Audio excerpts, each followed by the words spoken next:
அடுத்தப்புறமா என்னென்னு பார்க்கலாம். இப்போ பார்த்தீங்கன்னா, விஜய் என்ன பண்ணுறாரு அப்படின்னு பார்த்தீங்கன்னா, விஜய் வந்து நம்ம யாழினி இருக்காங்க இல்லையா? யாழினியை வந்து நம்ம குட்டி அம்மாவையும் வந்து கூட்டிகிட்டு அவர் வீட்டுக்கு போகிறாரு. அங்கே போனதும் தாத்தா வந்து என்ன கிளாஸ்மேட்டான்னு சொல்லி கேட்கும்போது, இல்லை கங்காவோட பொண்ணு அப்படின்ற மாதிரி சொல்கிறாங்க. இதை கேட்ட தாத்தாவும் பார்த்தீங்கன்னா ஒரு மாதிரி விஜயை பார்க்குறாரு. என்ன திடீர்னு விஜய் கிட்ட மாட்டுறோம் அப்படின்ற மாதிரி.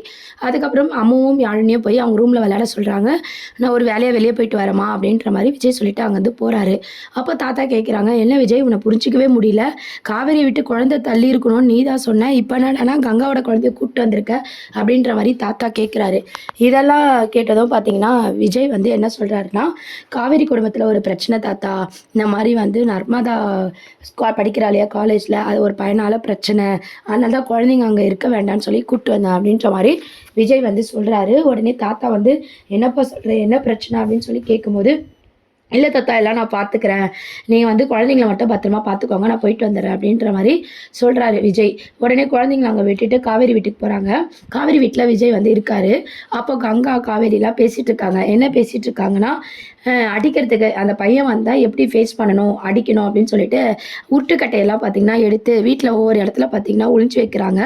இதெல்லாம் பார்த்து விஜய் பார்த்திங்கன்னா என்ன பண்ணிகிட்ருக்கீங்க அப்படின்னு சொல்லி கேட்கும்போது காவேரி என்ன சொல்கிறாங்கன்னா, ஆமாம் எல்லாத்துக்கும் நம்ம தயாராக இருக்கணும்ல, அவன் வந்து எதனா பிரச்சனை பண்ணிட்டா நம்ம சமாளிக்கணும்ல, அதுக்கு தான் அப்படின்னு சொல்லிட்டு காவேரி சொல்லிட்டுருக்காங்க. உடனே விஜய் என்ன சொல்கிறாரு அப்படின்னு பார்த்தீங்கன்னா, இல்லை நம்ம வந்து பிரச்சனையை வெளியே தெரியாமல் பார்த்துக்கணும்னு பார்த்தா நீங்கள் பெருசாகிடுவீங்க போல், வந்தால் நான் டீல் பண்ணிக்கிறேன் அப்படின்ற மாதிரி விஜய் சொல்கிறாரு. நீங்கள் எப்படி டீல் பண்ணுவீங்க அப்படின்ற மாதிரி காவேரி கேட்குறாங்க. அந்த மாதிரியான சீன்ஸை தான் வந்து கொண்டு வந்திருந்தாங்க.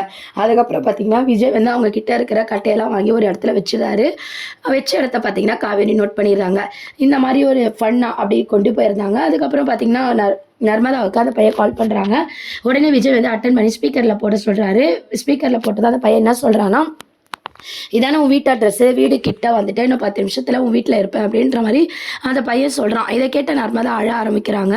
உடனே சாரதாமாவும் பயப்படுறாங்க. எவ்வளோ தைரியமாக பேசுகிறான், இந்த பையன் கிட்ட எப்படி பிரச்சனை பண்ணுறது தெரியல, அவன் வந்து சரியில்லையே அப்படின்ற மாதிரி சாரதாமா ஃபீல் பண்ணுறாங்க.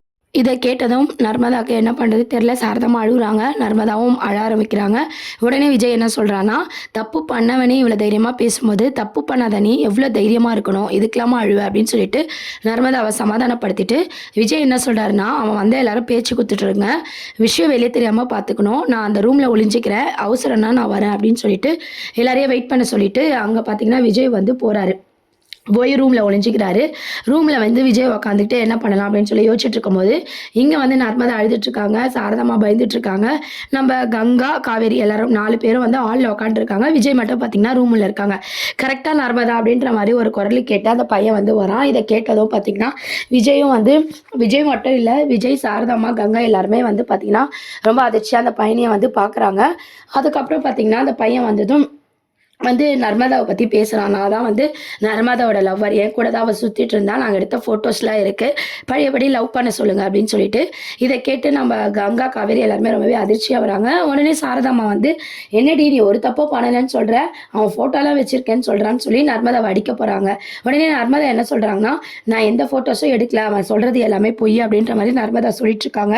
நான் போய் சொல்கிறேன்னா அப்படின்னு சொல்லி அந்த பையன் கேட்டு ஃபோட்டோஸ் காட்டவா அப்படின்னு சொல்லி ஃபோனில் எடுத்து காட்டுறான். காவேரி வந்து அந்த ஃபோட்டோஸை பார்க்கணும்னு சொல்லி வாங்கி பார்க்குறாங்க. கங்காவும் காவேரியும் அந்த ஃபோட்டோஸ் எல்லாம் பார்க்குறாங்க. இதெல்லாம் பார்த்து சாரதாம்மா வந்து நிஜமாவே பார்த்தீங்கன்னா நர்மதா மேலே தான் தப்பு இருக்குன்னு சொல்லி நர்மதாவை போட்டு அடிக்கிறாங்க. கங்கா அதை தடுத்து அந்த ஃபோனை பார்க்குறாங்க. அப்போது வந்து நர்மதா என்ன சொல்கிறாங்கன்னா, அதில் ஏஐ ஆப்பில் வந்து எடிட் பண்ணதாக இருக்கும், நான் அவன் கூட ஃபோட்டோஸ்லாம் எடுக்கல, இவன் சொல்கிறது எல்லாமே போய் அப்படின்னு சொல்லிட்டு நர்மதா வந்து சொல்லி அழுதுட்ருக்காங்க.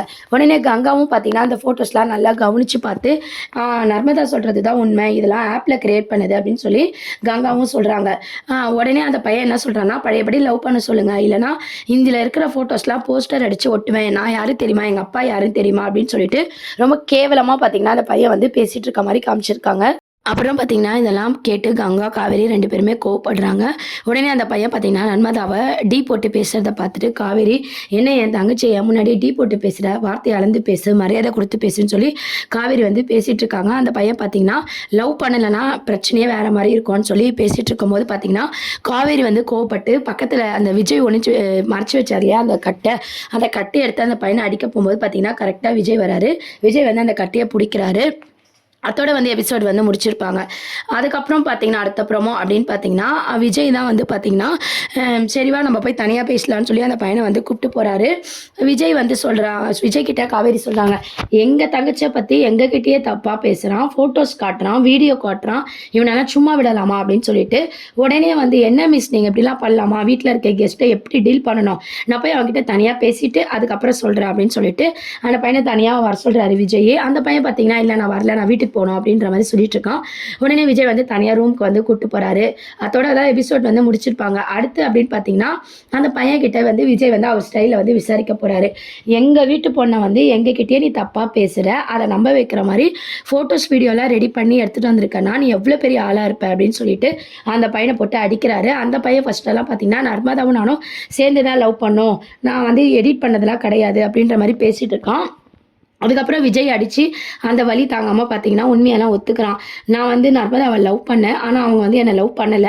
அவள லவ் பண்ண வைக்கிறதுக்காக தான் நான் இதெல்லாம் ஃபோட்டோஸ்லாம் நான் நேத்து நைட்டு வந்து எடிட் பண்ணேன். இவ இப்படிலாம் காமிச்சா வீட்ல எல்லாருமே நம்புவீங்கன்னு சொல்லிட்டு தான் நான் ஏஐ ஆப்ல வந்து எடிட் பண்ணி இது கொண்டு வந்தேன்." அப்படின்ற உண்மைய வந்து அந்த பையன் வந்து வலி தாங்காம ஒத்துக்கிறான்.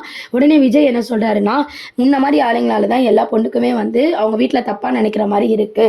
உனக்கு எவ்வளோ தைரியம் தான் நாங்க இதெல்லாம் நம்புவோம்னு சொல்லி ரெடி பண்ணி எடுத்துட்டு வந்திருப்பேன்னு" சொல்லி அந்த பையனை அடிச்சு அவனோட ஃபோன்ல இருக்கிற ஃபோட்டோஸ்லாம் வந்து பார்த்தீங்கன்னா பார்த்து டெலீட் பண்ணிட்டு இருக்காரு விஜய். நர்மதாவோட ஃபோட்டோஸ் எல்லாமே வந்து டெலீட் பண்ணிட்டு இருக்காரு. அதுக்கப்புறம் வந்தீங்கன்னா, அந்த பையனை அடிச்சு வந்து சாரதாம்மா கிட்ட கூட்டு போறாங்க. அப்போ அந்த பையன் வந்து பார்த்தீங்கன்னா, நர்மதா கிட்ட மன்னிப்பு கேட்குறான். "இதுக்கப்புறம் பேச்சுக்கு நான் வரமாட்டேன். என்னை மன்னிச்சுட்டு நர்மதா." அப்படின்னு சொல்லிட்டு. உடனே, "என்னடா அவ்வளோ திமிரா பேசினா, இப்போ இப்படி பேசினானேன்னு" சொல்லி காவேரி வந்து அதிர்ச்சியா பார்க்குறாங்க. அப்போ வந்து நான் விஜய் என்ன சொல்றாங்கன்னா, "நீ லவ் பண்ணது தப்பு கிடையாது. ஆனா நர்மதாவுக்கு உன்னை பிடிக்கலன்னு தெரிஞ்சதும் நீ ஒதுங்கி தான் போகணும். கம்பல் பண்ணிலாம் லவ்வ வர வைக்கக்கூடாது. நீ பண்ண வேலைக்கு போலீஸ்ல பிடிச்சி குத்தா என்ன உங்க அப்பா அம்மாவுக்கு எவ்வளோ பேர் தெரியுமா?" அப்படின்னு சொல்லிட்டு விஜய் வந்து கேட்குறாங்க. "உங்க அப்பா நம்பர் சொல்லு, உங்க அம்மா நம்பர் சொல்லு, அவங்கள வர வைக்கிறேன்." அப்படின்னு சொல்லிட்டு. உடனே அந்த பையன் பார்த்தீங்கன்னா, "எங்க அம்மா அப்பாவுக்கு இதுக்கும் சம்மந்தமே கிடையாது. அவங்களுக்கு இதெல்லாம் தெரியாது. என்னை மன்னிச்சிடுங்க. இனிமேல் நான் அந்த வேலையெல்லாம் பண்ண மாட்டேன்னு" சொல்லி விஜய் கிட்ட சொல்லிட்டு இருக்காங்க. அப்போ நர்மதாவை பார்த்து விஜய் கேட்குறாரு, "என்ன நர்மதா, விட்டுடலாமா இல்லை போலீஸில் பிடிச்சி கொடுத்துடலாமா?" அப்படின்னு சொல்லிட்டு. உடனே நர்மதா வந்து, "இல்லை மாமா, விட்டுடலாம். அவனோட படிப்பும் பாதிக்கும். அப்படின்ற மாதிரி போலீஸு கேஸ்லாம் போனால் அது பிரச்சனை ஆகும்னு" சொல்லி எல்லாரும் சொல்லிட்டு இருக்காங்க. சாரதாம்மாவை பார்த்தீங்கன்னா, "இது ஒரு பொண்ணு விஷயம், வெளியே வரக்கூடாது." அப்படின்ற மாதிரி சொல்லிட்டு இருக்கும்போது விஜய் வந்து யோசிச்சு பார்க்குறாரு. அதுக்கப்புறம் பார்த்தீங்கன்னா, அந்த பையன் வந்து இதுக்கப்புறம் நர்மதா பேச்சுக்கு வரமாட்டேன்னு சொல்லி எல்லா ஃபோட்டோஸும் வந்து டெலீட் பண்ணிவிட்டு நர்மதா கிட்டேயும் சாரதாம்மா கிட்ட எல்லார்கிட்டையும் மன்னிப்பு கேட்குறான். "நான் தான் வந்து பொய் சொன்னேன். நான் அவங்கள லவ் பண்ணேன். அவங்க என்னை லவ் பண்ணல. இப்படிலாம் சொன்னா நீங்கலாம் நம்புவீங்கன்னு நினைச்சு தான் நான் இந்த மாதிரி ஃபோட்டோலாம் ரெடி பண்ணி நர்மதா மேல பழி போட்டேன்." அப்படின்ற உண்மைய நான் சாரதாம்மா கிட்ட அந்த பையன் வந்து சொல்லிடுறான். சொல்லிட்டு எல்லார்கிட்ட மன்னிப்பு கேட்குறான். உடனே சாரதாம்மா வந்து அந்த பையனை போட்டு அடிக்கிறாங்க. "இந்த மாதிரி ஆளால தான் நாங்க வந்து எங்க வீட்டு பொண்ணுங்கள வந்து தப்பா நினைக்கிற மாரி இருக்கு. இதனால தான் பொண்ணுங்கலாம் தப்பான முடிவுக்கு வராங்க." அப்படின்ற மாரி சாரதாம்மா வந்து சொல்லிட்டு இருக்காங்க. "இதுக்கப்புறம் நான் நர்மதா விஷயத்துல வரமாட்டேன்." அப்படின்னு சொல்லிட்டு அந்த பையன் மன்னிப்பு கேட்குறான். போலீஸ்ல புடிச்சு குடுக்கலான்னு சொல்லி விஜய் நினைக்கும்போது பார்த்தீங்கன்னா, நர்மதா விஷயம் வெளியே வரும் அப்படின்னு சொல்லிட்டு வார்ன் பண்ணி ஃபோட்டோஸ்லாம் டெலீட் பண்ணி அந்த பையனை அனுப்பிச்சு விடுறாங்க. இதுக்கப்புறம் பார்த்தீங்கன்னா, நம்ம காவேரி வந்து யோசிக்கிறாங்க, நம்மலாம் எவ்வளோ கோவப்பட்டோம், கட்டி எடுத்தோம், அடிக்கலான்னு சொல்லிட்டு. ஆனா இவ்வளோ எவ்வளோ ஸ்மார்ட்டா இந்த விஷயத்த வந்து முடிச்சிருக்காரு வெளியே தெரியாம. நர்மதாவுக்கும் எந்த பிரச்சனையும் இல்ல. இந்த விஷயம் வந்து பெருசாவாம இருந்தது விஜயால மட்டும்தான் அப்படின்னு சொல்லிட்டு நம்ம கங்கா சாரதாம்மா பேசிட்டு இருக்கிறதும் நம்ம காவேரி வந்து ஒத்துக்கிட்டு விஜய் கிட்ட மன்னிப்பு கேட்குறாங்க. "நான் உங்களை நிறைய கஷ்டப்படுத்தியிருக்கேன், நிறைய கோவமா பேசியிருக்கேன். என் தங்கச்சிக்கு அப்படின்னும் போது என் வீட்டு ஆளா வந்து நீங்க எல்லா உதவியும் பண்ணியிருக்கீங்க. ரொம்ப நன்றி." அப்படின்னு சொல்லி விஜயை பார்த்து நம்ம காவேரி வந்து தேங்க்ஸ் சொல்றாங்க. இதெல்லாம் கேட்ட விஜய் வந்து அங்கே வந்து கிளம்பிடுறாரு. இதுக்கப்புறம் தான் பார்த்தீங்கன்னா, விஜய் காவேரியோட லவ் ட்ராக் தான் அப்கமிங் ப்ரோமோவா கொண்டு வர போறாங்க. என்ன ஆக போகுதுன்னு சொல்லி வெயிட் பண்ணி பார்ப்போம். சேனலை சப்ஸ்கிரைப் பண்ணுங்க. தேங்க்யூ.